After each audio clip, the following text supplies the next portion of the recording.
New York Bio hosted our first ever Patient Engagement Summit in April 2021, bringing together leaders from industry, advocacy organizations, and patients and caregivers for an event centered on the role and voice of the patient in biotech innovation.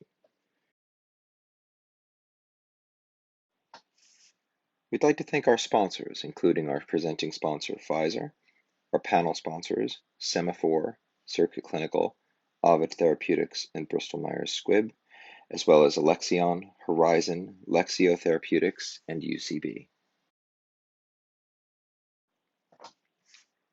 We're also fortunate to have several patient organization partners, including the American Cancer Society's Cancer Action Network, the AMED Alliance, the Allergy and Asthma Network, the Arthritis Foundation, the Association of Oncology Social Work, the Autoimmune Registry, the Children's Tumor Foundation, the Crohn's and Colitis Foundation, the International Pain Foundation, the Lupus and Allied Diseases Association, the National Eczema Association, New York Oncology and Hematology, Patients Rising, Sickle Cell Thalassemia Patients Network, and Stronger Than Sarcoidosis. Now we bring you our keynote presentation, sponsored by Pfizer. It's a fireside chat with Annette Bakker, CEO of the Children's Tumor Foundation, moderated by Jen Horonjeff of Savvy Cooperative, and introduced by Molly Williams of Pfizer. Good morning. My name is Molly Williams, and I am the Alliance Development Director for Pfizer, and it is my pleasure to be here this morning to introduce you to our two keynote speakers. The first, Annette Bakker, who is the president of the Children's Tumor Foundation, is someone I have both a personal and professional relationship with. As the mother of a son with neurofibromatosis, a rare genetic disorder, I have had the pleasure of getting to know Annette both as I work to my own job, but then also work with Annette and her organization to help my son. So a little bit about Annette. Annette is a PhD in biochemistry, and she has leadership experience in both the academic and pharma biotech research enterprise in Italy, Belgium, France, and the United States.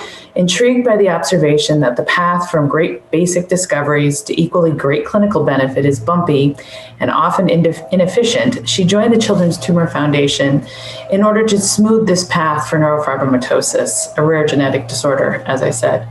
The team has built worldwide collaborative science networks, an open biobank, a centralized data collection and integration platform, a patient registry, a key opinion leader network, and a clinical network, just to name a few. Annette feels very strongly about the unique niche role of disease foundations in the R&D ecosystem and involving the patient voice in every initiative. Children's Tumor Foundation sees patients as partners rather than victims. In 2018, Children's Tumor Foundation Europe was launched, and she is acting vice chair of the organization. The global Children's Tumor Foundation enterprises are aimed not only at benefiting patients with NF, but acting as a blueprint to accelerate drug discovery and development in the larger rare disease community. Our second speaker, Jen Horonjeff, is the CEO of Savvy Cooperative. It's one of the leading forces for the inclusion of patients in research and innovation. Jen has built Savvy into the first ever patient cooperative to receive venture funding with partners throughout the biopharma industry, and in our opinion, a multimedia powerhouse for the voice of the patient. She was diagnosed with juvenile arthritis as an infant and now has a laundry list of other conditions and surprises like a brain tumor. She is passionate about elevating and valuing the patient voice, and went on to become a health outcomes researcher, human factors engineer, FDA consumer representative, and most importantly, a patient advocate. Jen earned a PhD in environmental medicine from NYU and studies patient-centered outcomes at Columbia University Medical Center. She can usually be found dodging New York City traffic on her bike, sitting next to you at a conference, or rocking out to 90s music. She does a sweet Running Man. So with that, it is again my pleasure to introduce our keynote speakers. I think we'll have a very, very interesting conversation, and I hope that you enjoy the program. Thank you.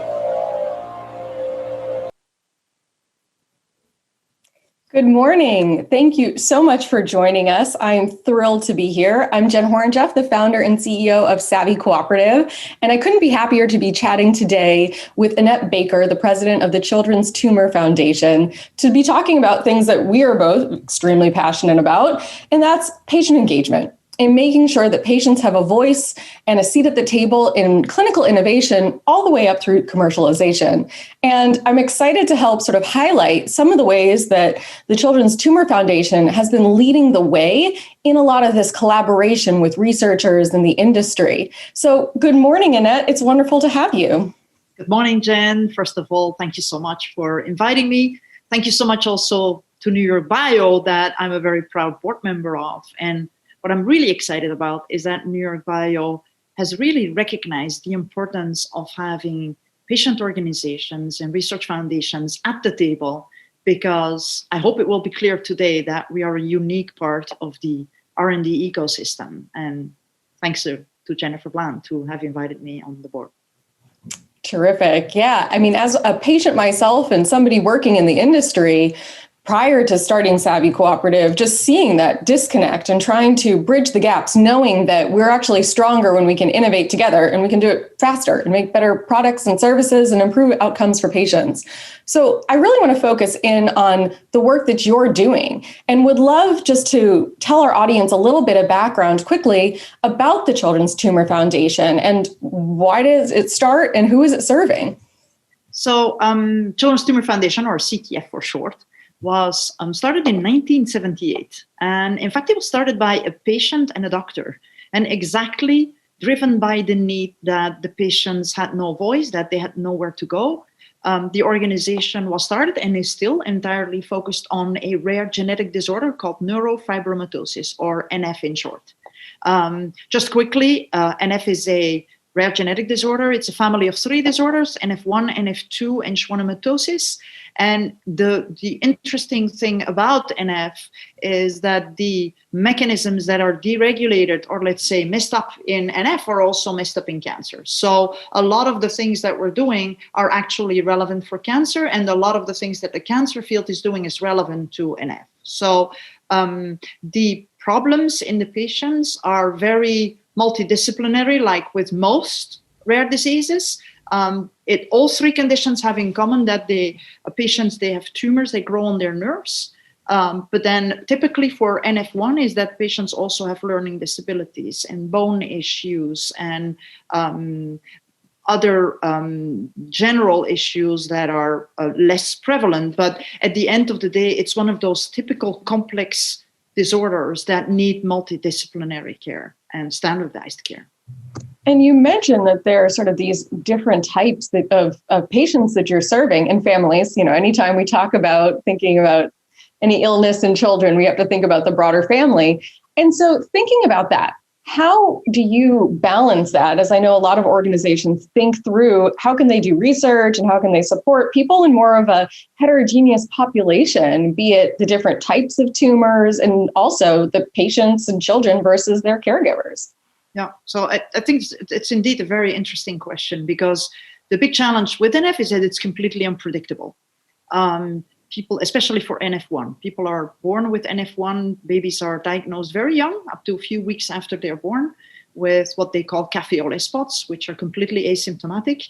And then you go on a journey. You actually don't know what will happen. And there has been a lot of efforts that have tried to see if there is a correlation between the mutation in the gene and there's about 3,000 or 4,000 mutations recorded so far, and what they actually have as manifestations. And there has been some progress, but it's still very unpredictable.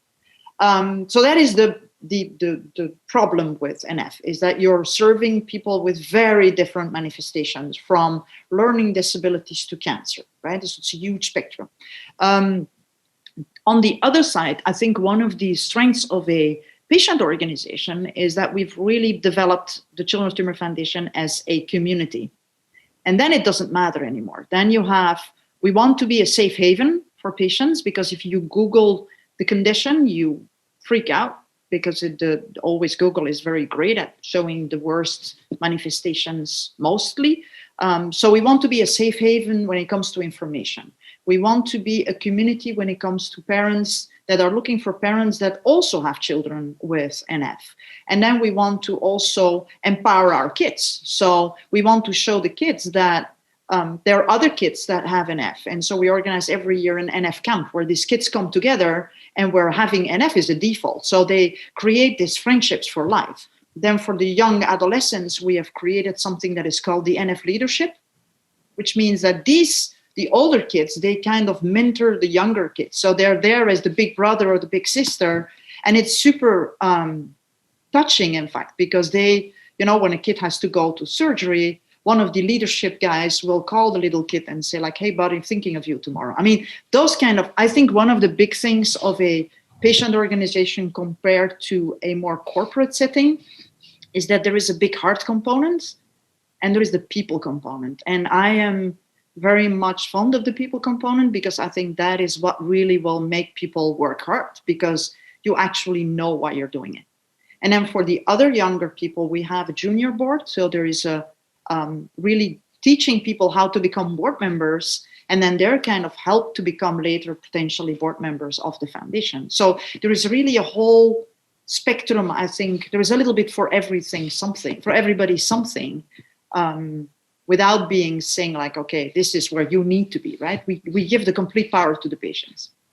And it warms my heart to hear this. Again, as a pediatric patient, you even mentioned that parents go on and Google. Well, I was diagnosed in the 80s, so there was no Google for my parents to necessarily go on to. But thinking about how patients are empowered when they're able to use their experiences for good, be that peer-to-peer support, like you mentioned, and also thinking about it from the lens of how can they use their experiences to help inform and advance research that can also be benefiting potentially them, but generations to come. So I'd love to learn more about how CTF is approaching research, because you all have a wonderful model that I think is, relevant to highlight. So can you give us a little bit of background about how that works and how you all think about involving patients in research?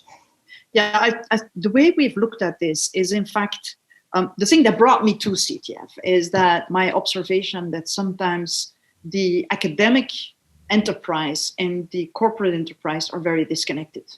And the example that I'm going by, because that is where I was in 2004 in the enterprise part of the world, I was focused on glioblastoma. And in 2004, standard of care for glioblastoma patients was temozolomide. Today, standard of care for glioblastoma patients is temozolomide. That to me is and although we all know that there has been the most incredible discoveries made in the academic enterprise, and I was always wondering, why is that research? Why are those discoveries not leading to better treatments? And although there's a lot of clinical trials for glioblastoma, but there is a disconnect. There is a disconnect with the patients that are kind of waiting and watching and waiting for it to happen, right? You have the clinicians that are relatively disconnected. The regulators were, and they're way more now, and I really applaud the FDA and the EMA to start including the patients like you to really be on their boards and get that voice, because at the end of the day, they're the clients of the things that we're doing, right? So what really brought me to CTF was, hey, is there a way that we can create some kind of connected ecosystem that where everybody is connecting, kind of connecting the unconnected, right? So we started by building a clinic network to kind of connect the clinicians and get standardized care. Then we said, okay, we need to invest in research, both in competitive research, let the best one win, and in collaborative research to work on those problems that no one lab can solve by its own.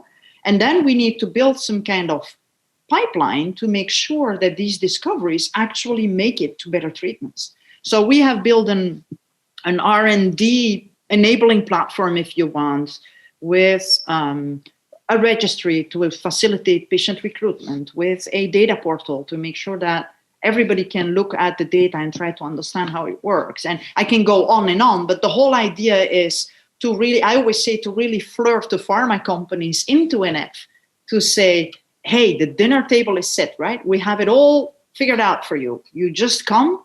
We will even tell you which drugs you need to bring, and then we can get actually these drugs to our patients. So and then the last thing, which I think is really key, and this is the topic of today, is the role of the patients. And one of the things that we've really learned is that our patients are actually, as I said before, the client of the end product, right? And they in every normal world thing, the client is the king, except in healthcare. The client has to wait for the healthcare system to come up with a solution. And that's the world upside down. We need to get the patient back into that client role. And that's exactly what your organization doing is as well, right? Instead of saying, we will think for you and we will tell you what is good for you, can we please listen to the patients? Can we please ask them what it is that is relevant to them, what works for them, what helps them? So we have really been developing almost like an equal partnership with our patient community, saying, you guys have to get empowered. You guys decide what you want to do.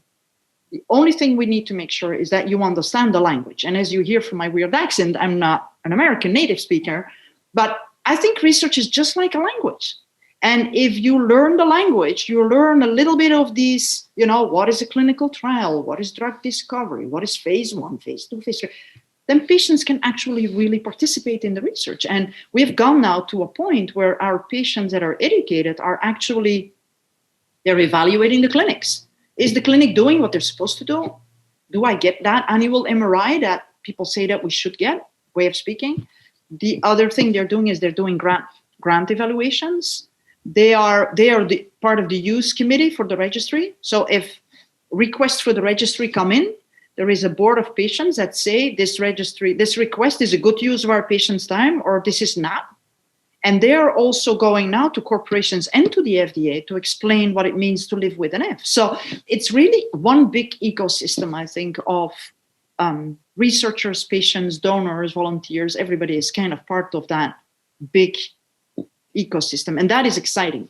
Yeah. And I'm thrilled that you call out sort of where people think about patients in this space, because yes, healthcare is sort of a different industry in the event that so many people think of like our standard consumer products, right? Like if you're going to go buy a car, you're the one to look for the car, you're the one to pay for the car, you are the one to drive the car. But in healthcare, that's not how it works. Somebody else is picking up the thing for you. Hopefully somebody else is paying for you. And then it's like patients are so far down on the sort of proverbial totem pole that we look at patients as if they couldn't contribute anything. And that's where I know everyone's trying to figure out a better term for patients, but lacking that, it's almost like as soon as we talk about that and use that noun, that people then think that there's nothing to contribute. I can't tell you how many committees and projects and things that I've served on that because I'm sort of like the patient or consumer representative, that I'm just kind of like thought of as this,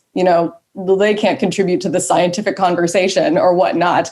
And that's sort of this thing that we need to really educate people on, and that you can't learn about what a patient experience it is in just a textbook. Like these lived experiences really do have value, and they're not threatening. They're actually really complementary if we bring them all to the table together so that we can have all the information we need. So I love hearing about how you all are sort of grooming patients to be able to serve in those higher level sort of, research review roles and to be able to evaluate clinics. And then, of course, there are times that you may want to have patients that are, less educated about things to understand how like the everyday patient would react to it. So I think it's always nice to think about all the different ways that patient input can be involved. And I would love if you could almost just walk us through an example of like a success story, and you don't have to name the company or the drug, but how does this model work in practice? Can you give us an example? Sure. So there is one quick thing I wanted to react to what you just said about the patients. I think there is also responsibility of the patients. And this is a message to the patients on this meeting today, is that it's also up to you to say, my voice matters. I think it's really, we have been educated for ages and ages and decades that we wait for the doctor to tell us, right? And the doctor is kind of that. And I'm very much respectful for the doctors because they work endless hours to help our patients and to do the right thing. But even the doctors, they want to hear from the patients. So I think this is also a message to the patients, like, speak up, your voice matters. So I think that's kind of, but so to give a concrete example with, so first of all, our patient engagement is composed of 3 elements, if you want. So it's a global community, to making sure that we keep, as I said before, right? They're everywhere in the organization, in the different elements of the organization. But it's also really important to build a community and to have that support community for parents and patients. And a very simple human example here is, so there was one of our kids who had a pretty heavy chemotherapy for quite a while. And everybody knew, because this is one big family, that the kid loved to come to New York. Was living on the West. I'm very bad in geography, but anyhow, so the kid was loving to come to New York one day. And the patient community got together and fundraised in the background for the kid to come to New York. So at the last day of chemo, the kid received an iPad with, she was invited as a guest to the gala, as a guest of honor to our gala. And then she had a 3-day trip to New York from the community. So this kind of speaks to the strength of creating that support family that I think is super important, to be able to rely on each other and being able to lean on each other's shoulders because it's hard. The second thing is, as I said before, is really to be research partners, but there the educational element is really super important. And it's interesting. So we do these classes now. They're like 6 or 8 week classes online and people participate. And then there is some in-person, some in-person events as well to be educated. And I asked the patients, what was the most surprising thing that you have observed after you have followed this training? And they said that the doctors actually ask for my opinion now. And I really feel that I have a conversation rather than waiting to be told what to do. So that is, I think, a second success of our research partner research education. And then the last one is really to build these vocal advocates where our patients actually say like, hey, this is what we need to do. This is important for the community, so driven by the parents and the kids. In fact, it's our NF kids have sometimes visible manifestations, and our plan was really to get them from being the target of bully to the hero of the class, right? How can we do that? So we created a program that called Classrooms That Care. And so one of our staff members go into the classes and she really shows the other kids what it means to live with an F, right? For example, there is a bone issue that makes that these kids walk worse than other kids. So they kind of make it more difficult for the kids to walk. And they're like, hey, so you really create that community. And we've had a lot of reactions from parents that called us later and said, our kid is now the hero of the class. So I think that is another, success story of building a community. The last one is the drug. So we have, we have had 2 examples, in fact. One was where parents called us and said, we don't understand. For NF2, there is all these papers out there because our parents are really reading the publications and they're like, there's all these papers out there and we don't know because one paper says this drug is working, another paper says this drug is not working. Which drug should we give? And then the doctor asks, what shall we do? So how do you want us to decide which drug as you have all this contradicting information? So driven by the patients, we put out a call to the research community and we said, fix this. We cannot leave our patients in this confusing limbo. So they created what we called Synodos, which was a big collaborative consortium, 12 labs, global effort, both Europe and US. They collaborated for 3 years, built a complete preclinical platform, has led to a couple of drugs. And those drugs are now going through a platform trial, again, an innovative trial, to quickly evaluate drugs for NF2. So that is ongoing now. The other example, same situation, optic pathway glioma. If you go with your child to one doctor or to another doctor, you get very different treatment proposals. One doctor will say, we do nothing and we wait until vision loss happens. The other doctor says, no, we have to get this kid on pretty serious chemotherapy. So again, the patients called us and said, this is confusing. What do we do? So we launched an optic pathway glioma observational clinical study. It's already ongoing for 5 years. And it has already changed the way people are looking at optic pathway glioma, and really driven by data now, the doctors make decisions on whether certain chemotherapies are happening or not. So that's a big global 26 trial centers that are participating. And then the last example, I think, is the drug approval for NF1. So we've had a drug approval, very first drug approval for NF1 last year in April. And I can tell you that our patients have been an integral part of this process. First of all, CTF has invested in the preclinical testing of the same mechanism, drug mechanism, to make sure that this mechanism, which is MEK, actually works for NF. And then we have funded the first clinical trial, the first in human testing. And then this has been a massive cross-funder collaboration. And in fact, the real home run was by the National Cancer Institute, who have run the clinical trial that has led to the approval of this drug. So I think there is, I hope that illustrates the role of the patient, but also the value of multi-funder collaborations, because that's another thing that I think we can all learn from, is to really make sure that funders, instead of fighting each other, that they collaborate and look for complementarity between their investments. So both donors and taxpayers have the impression that their money is spent well. Yeah, I think that last point is really important too, as we think about how do these drugs get to market, especially in rare disease. We've seen models like the Cystic Fibrosis Foundation investing in new drugs, and we know how that turned out. And that's really important and groundbreaking work. And to see the way that you all are doing it in your own way, it's really exciting to see how these different methodologies come to fruition. Where I sit in the ecosystem where we work with all conditions and are disease agnostic, if you will, we see a lot of these other models cropping up of other companies focused on N of 1 to see if, a drug can be repurposed for other rare diseases, getting the family members involved and as investment partners as well.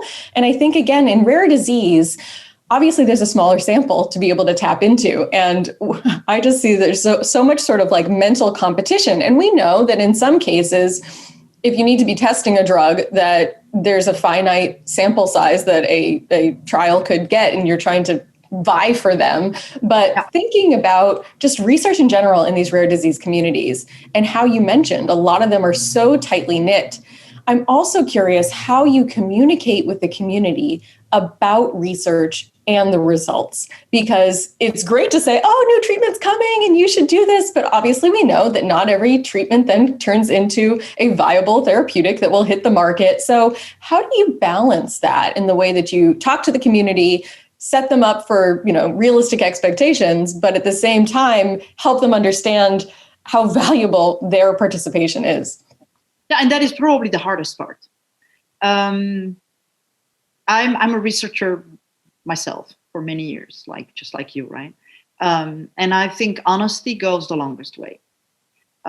We are very transparent that research will not always deliver the results we were hoping for, and sometimes they don't. But I think being transparent about that is really important. On the other hand, what we do communicate to our patients is making sure that they stay informed of everything that is happening, whether that is through the website and through social media and through annual reports and through reports specific to donors. And so we have our communication department that has become very good at making sure that the community kind of stays appraised of what is going on. Now, and you have, of course, the press releases, but like my mom always would say, the line where success is always much longer than when you have a failure, right? When you have a failure, you're alone. When things go well, you have a massive amount of people that say, I contributed to, right? So that is sometimes a little frustrating because sometimes the academic institutions forget to mention us in their press releases. And they're like, our Office of Communication doesn't really want to highlight that this money came from you. And I'm like, sorry, no. So now we're putting it in our contracts, actually. It's a little saddening that we have to do that and frustrating, honestly. But, you have to do what you have to do. And I think that's really important. I'm glad that you mentioned that, because it's highlighting the fact that we need to make sure there's a value exchange. And that can look differently in different places and different ways that there's engagement. But just like you say, you contributed as an investor, as a partner to be able to do this, that just an acknowledgement is so important. And I think on a very personal level, we're talking organizational there, but on a personal level, patients want to know that too. And it's so valuable for them to know even how they can contributed and made a difference. That so often, we know that clinical trial results are oftentimes, at large, not returned to patients. They have no idea. They put their bodies on the line and don't know if that trial was a success or a failure. There's not a thank you card in the mix. There's nothing. And that's even before we talk about any other form of remuneration or compensation for the participants' time or expertise. But it's just, I want to take this pause and help everybody who's here listening just understand that patients want to know that they're valued. Why else would they want to, participate in the future? We see that. And if there are researchers in the mix, we know from the research that improved self-concept coming from having that sort of self-worth improves health outcomes and reduces healthcare utilization too. So these simple things that, again, an acknowledgement in a paper or a thank you note to trial participants, it really does go a long way. So I'm glad that you mentioned that. We have a few more questions here. I will pause to tell the audience, if you do have questions as we're starting to close out, please send them our way and we'll make sure we can get to as many as possible. So thinking now about all these other individuals and industry folks that are on this webinar with us this morning that might not be working in the same space in NF or related areas, thinking about what is your call to action to them? What can they do if there's not a CTF or another organization that's comparable to what you all are doing? How should they think about going about doing some of the same sort of processes? So I think maybe focusing 1 second on the patient engagement part, because I think that's kind of the topic of the day. First of all, I think they should look at organizations like yours, and you should talk a little bit about that as well, I think. And then the other thing that, if you think about patient engagement, we all know the patient engagement goes, this is this definition that is it's all encompassing, right? It goes from sign a consent form all the way to design your trials, right? It's huge it's very massive spectrum of activities of our patients. The way I have learned to look at patient engagement is, please do not waste patients' time. If it is just to be able to tick the box and to say, we do patient engagement, then don't do it. If it is about bringing in patients and really having key performance indicators and say, this is how we will be contributing and working with the patients. This is how we will use your time. This is what is expected for you. This is what is expected from us. Then you can get real good patient engagement. And I think that, but I think it would be cool to hear a little bit from you as well, Jen, about Savvy. Yeah, well, I'm happy to. And I'm glad that you highlight sort of patient engagement. And what does that mean? Because people don't actually know. People sling around these terms that they're patient-centered. And it's okay, so what do you do? The way I think about patient engagement is sort of in two different buckets. One is patient engagement in how they are empowered to manage their own care. Are they involved? Are they, keeping up with treatment plans and talking to their doctors and all this kind of stuff? Then there's sort of more the global and systemic engagement that patients have, like the work that you're doing as well, about getting patients involved and engaged in the innovation process, be it on the clinical development side, or even thinking about the engagement of how are we going to have a successful launch? What do patients need to get their medication? Are we thinking about this? And marketing campaigns and all this kind of stuff. Let's do so by working together with patients.